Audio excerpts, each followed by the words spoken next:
রামিসার ঘটনার বিচার কার্যক্রম আমাদের বাংলাদেশ সরকারের আমাদের প্রধানমন্ত্রী তিনি ঘোষণা দিয়েছিলেন যে 1 মাসের মধ্যে রামিসা হত্যাকাণ্ডের একটি বিচার করবে।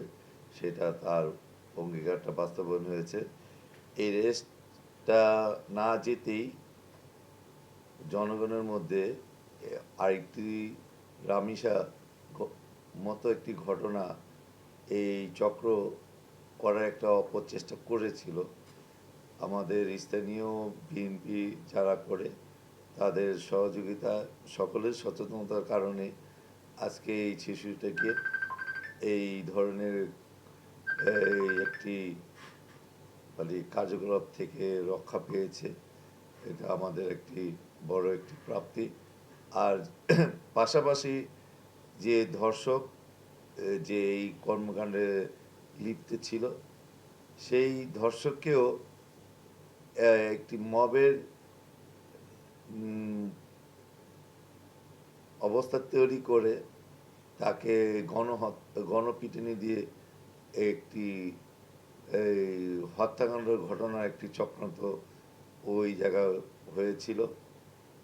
প্রশাসনকেও তারা যারা মব সৃষ্টি করতে চেয়েছিল তারা কোথার থেকে এসে, আমাদের ওয়ার্ডের না, বিভিন্ন জায়গার থেকে এই ধরনের মব সৃষ্টিকারী লোকগুলো এই চক্রান্ত করার জন্য এখানে সংঘবদ্ধভাবে এক জায়গায় এসে উপস্থিত হয়েছিল।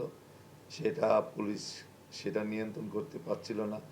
আমরা সেখানে গিয়ে যেহেতু আমাদের ওয়ার্ডে এই ধরনের ঘটনা ঘটেছে 38 নং ওয়ার্ডে, সেই ব্যক্তিগুলোকে যারা ওয়ার্ডে থাকে সে ব্যক্তিগুলো হয়তো বা আমাকে চেনে, না হলে আমি তাদের চিনি। যখন একটা পর্যায়ে বিভিন্ন লোকের যারা এগুলো নিয়ে প্রতিবাদ করতেছিল তাদের জিজ্ঞেস করি তারা কোথায় থাকে, তারা সদুত্তর দিতে পারেনি। একটা চক্রান্ত আমাদের এই সমাজে ঘটানোর জন্য এই চক্রকারীরা করে যাচ্ছে। ইনশাল্লাহ আমরা যারা জাতীয়তাবাদী বিশ্বাসী আদর্শ সৈনিক, আমাদের নৈতিক দায়িত্ব সমাজের প্রত্যেকটি এই ধরনের অন্যায়কে রুখে দেওয়ার জন্য আমাদের সকলকে ঐক্যবদ্ধভাবে আমাদের এই ধরনের চক্র যারা করছে তাদের দাঁত ভাঙা জবাব আজকে আমরা দিয়েছি, আগামীতে দেব। আশা করি এই ধরনের এই চক্রান্ত যারা করছে তারা এটা উস্কানি দিচ্ছে। আমার মনে হয় দেশে একটি স্বাভাবিক পর্যায়ে যাক, তাদের তাদের এই এই মানে জিনিসটা পছন্দ হচ্ছে না। আমরা সমাজের প্রত্যেকটি মানুষের কাছে এতটুকুই বলতে চাই যে আইনকে কেউ আমরা হাতে তুলে নেব না, আর অন্যায়কেও আমরা কেউ মেনে নেব না। যেই করুক, এই এই যে ব্যক্তি এখানে করেছে এই ধরনের অপকর্ম, সে কোন গোষ্ঠী কোন গ্রুপের সাথে জড়িত আছে সেটা আইনের হাতে যেহেতু আমরা এই দুষ্কৃতিকারীকে তুলে দিয়েছি, এখন আইনের হাতে তদন্তের মাধ্যমে এইটা যাতে স্পষ্ট হয়ে উঠে যে এই ব্যক্তিটা কার চক্রান্তে কার ষড়যন্ত্রের কারণে এখানে উপস্থিত হয়েছিল। এই ধরনের ঘটনা যদি ঘটে তাহলে আপনি এলাকাবাসীকে কি মেসেজ দিবেন, যে আপনাকে একটু সহযোগিতা, আপনার মোবাইল ফোন দেবে এবং আপনার সহযোগিতা দেবে, এই ব্যাপারে একটু বলেন। দেখুন, আমি এই ঘটনা যেখানে ঘটেছে সেখানে আমি দ্রুত মানে আমার হুন্ডা দিয়ে বাইক দিয়ে আমি ওখানে উপস্থিত হয়েছি।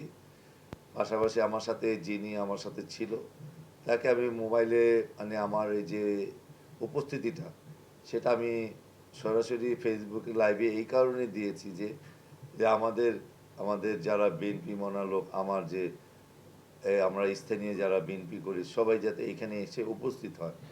তাৎক্ষণিকভাবে এত লোক, এত মানে বিশৃঙ্খলার সৃষ্টিকারী যে লোকগুলো একত্রিত হয়েছে সেগুলোকে নিয়ন্ত্রণ পুলিশও করতে পারছিল না, আর আমার দ্বারা এককভাবে এটা সম্ভব হচ্ছিল না।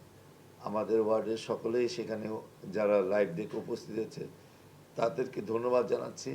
তাদের সকলের সহযোগিতা আজকে এই ধরনের একটি আমাদের 38 নং ওয়ার্ডের অপকর্ম থেকে আমরা রায় পেয়েছে এবং যে দোষী আছে, যে ভিকটিম দোষী, তাকে পুলিশের হাতে সোপর্দ করে আইনের প্রতি আমরা যে আইনের বিচার মাধ্যমে এই ওই ব্যক্তিকে যাতে একটি দৃষ্টান্তমূলক শাস্তি দেওয়া যায় সেইটা নিশ্চিত করার জন্য আমরা সেখানে সকলে ঐক্যবদ্ধভাবে এই প্রচেষ্টাটা করেছিলাম।